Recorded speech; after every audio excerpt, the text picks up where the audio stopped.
historic win for Singapore, big win for you, special win for you. Just how does it feel to have achieved something like this? I would think that is amazing. Creating history is always something that I want to do, so I'm very glad that I did it. And of course, I'm always happy to carry the Singapore flag and do us proud. En route to the finals, right? You played a number of big names, right? Most notably your good friend Victor. You beat him, and you also beat Anders Antonsen, right? Who's world number 3.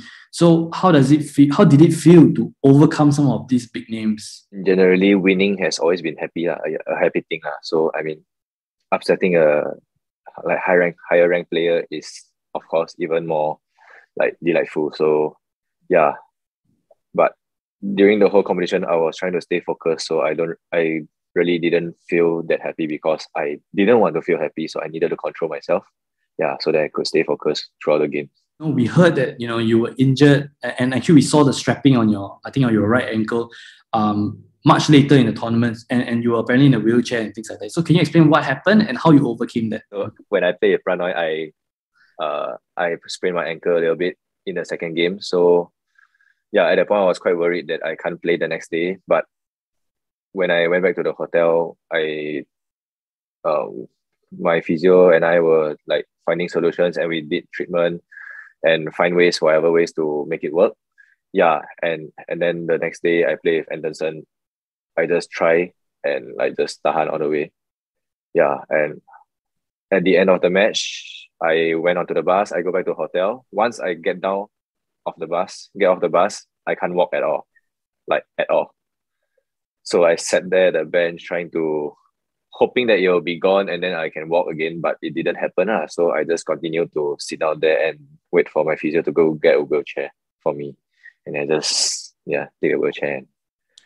Then when I went inside, there was, because I'm playing Sri Lanka tomorrow, right? Indian team, right? So there's Indian team people saw me. They're like, wait, why a wheelchair?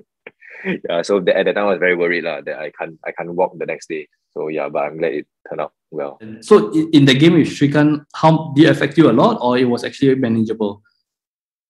Before and after the game, it did affect, but during the game, I just went in and focused, and I just let the adrenaline took over it. Yeah, so I just think of the strategy more than my leg. If not, I cannot play.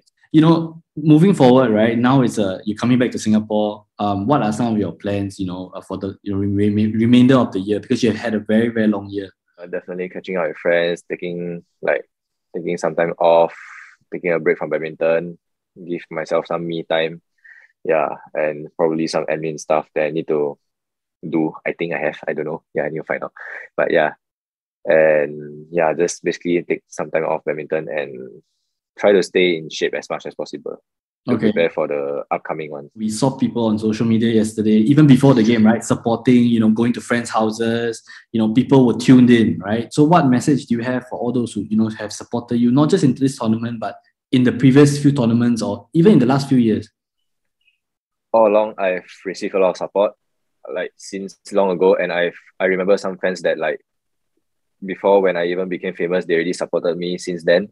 And of course, all along since young, my career, my biggest supporter, my family, they've always been there, everyone. So I'm really thankful for all their support because it really motivates me to do better. And yeah, they just somehow motivate me to want to achieve more and more and never give up. Yeah, so I'm really thankful for all their support, all the fans and friends and family.